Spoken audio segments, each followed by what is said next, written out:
Hello friends. Juice ஏதாவது போடலாமா, சர்பத் ஏதாவது போடலாமான்னு யோசிச்சுட்டு இருந்தப்போ தான் கடையில் நாங்கள் வர்ற வழியில், திருச்செந்தூர் போயிட்டு வர்ற வழியில் இந்த பழம் பார்த்தோம். சரி, இதை வாங்கி இதில் ஜூஸ் சர்பத் எதுவுமே போட முடியாதுங்க. போட முடியுமான்னு எனக்கு தெரியலை, ஆனாலும் வாங்கிட்டு வந்து ரொம்ப டேஸ்ட்டாக இருக்கும்.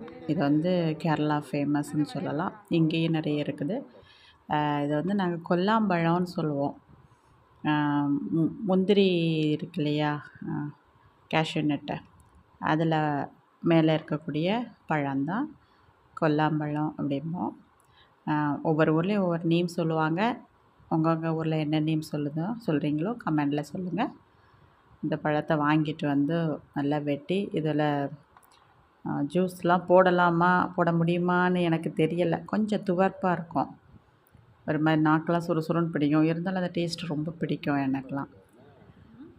பாருங்கள், அதை நல்லா கட் பண்ணிவிட்டு கொஞ்சம் உப்பும் மிளகாவும் மிக்ஸ் பண்ணி அதில் லைட்டாக டிப் பண்ணி சாப்பிட்டோன்னு வைங்க, அதனுடைய டேஸ்ட்டு ரொம்ப நல்லாயிருக்கும்.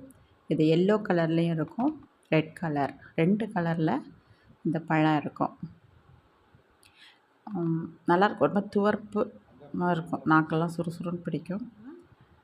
சாப்பிட்டு பாருங்கள், பார்த்துருப்பீங்க. அதனுடைய டேஸ்ட்டை வந்து நீங்களும் கமெண்ட் பண்ணுங்கள். அதேமாதிரி எங்களுடைய சேனல் உங்களுக்கு பிடிச்சிருந்தா, சப்ஸ்கிரைப் பண்ணாமல் பார்க்குறீங்கன்னா ப்ளீஸ் சப்ஸ்கிரைப் பண்ணிடுங்க. அப்படியே லைக் பட்டனையும் ப்ரெஸ் பண்ணிடுங்க. கருத்துக்களை கமெண்ட் பண்ணுங்கள். வீடியோவை ஷேர் பண்ணுங்கள். நன்றி,